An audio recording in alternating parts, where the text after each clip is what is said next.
Hey everyone, it's Jeremiah from Alamance Battleground, and it's time for another Tryon's March real-time update for today, May 23rd. Yesterday, we were at Lindley's Mill and discussing the flour that was requisitioned by the militia that was going to be delivered to the Sandy Creek camp.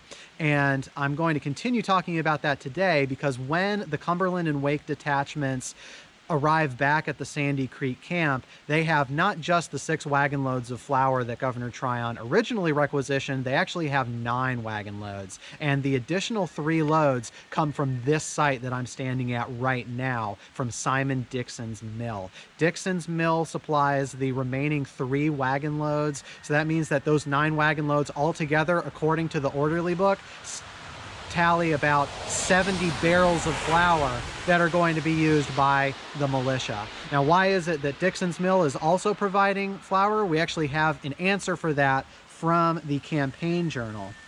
The extra 3 loads were taken from Dixon's Mill, the owner having favored and assisted the rebels. So we do have some documentation that shows that Simon Dixon was a supporter of the Regulator movement. At the very least, he did host a meeting of the Regulators here at this site in May of 1768. The Regulators really like to have their meetings at various mills. It's a good community site to gather at. And so it was here in 1768 that Dixon did host a meeting and sort of allied himself with the Regulators. And with the Regulator movement on the wane now, and with the militia marching straight through here, it would do Simon Dixon very well to support the militia, and he does so by giving flour as part of that requisition. That is going to be very useful for the militia as they are still encamped at Herman Husband's at the Sandy Creek camp, and they are going to continue to stay there for a couple of reasons. They are still getting people coming into camp to sign oaths of allegiance, but then also, just as it is today, it is continuing to rain, and that rain is making the march of the army very difficult, and they do make mention of that again in the campaign journal.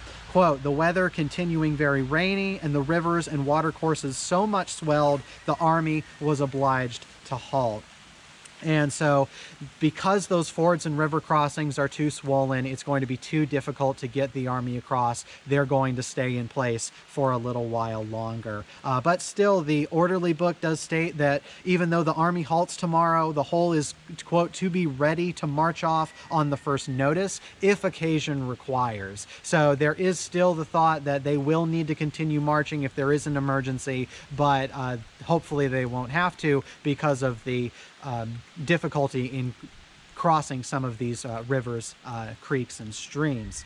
The last note in the orderly book has to do with all of those captured items from the battlefield. They have tallied up everything, and the returns show that there were 47 horses and mares, 25 firelocks, 29 saddles, and 28 bridles taken from the rebels. And the cost of that is tallied up. That's found to be somewhat small, and so Governor Tryon takes a grand amount of 126 pounds to be divided up amongst the non-commissioned officers and amongst the privates in the militia, and that comes out to 2 shillings and 6 pence for every man, which make up the spoils of war. As a sort of added bonus, as morale might be waning a little bit, as the army has halted, as they're sitting in the rain, they do get a little bit of extra money. And they are going to continue here because this weather is not going to improve anytime soon. That wet weather is just going to continue. So that concludes today's Tryon's March real-time update. I'll be back again in a couple of days as the army is going to continue trying to march soon, but they are going to have sort of a slow go of it. Thanks so much for watching today. Stay safe, stay dry, and we will see you again soon.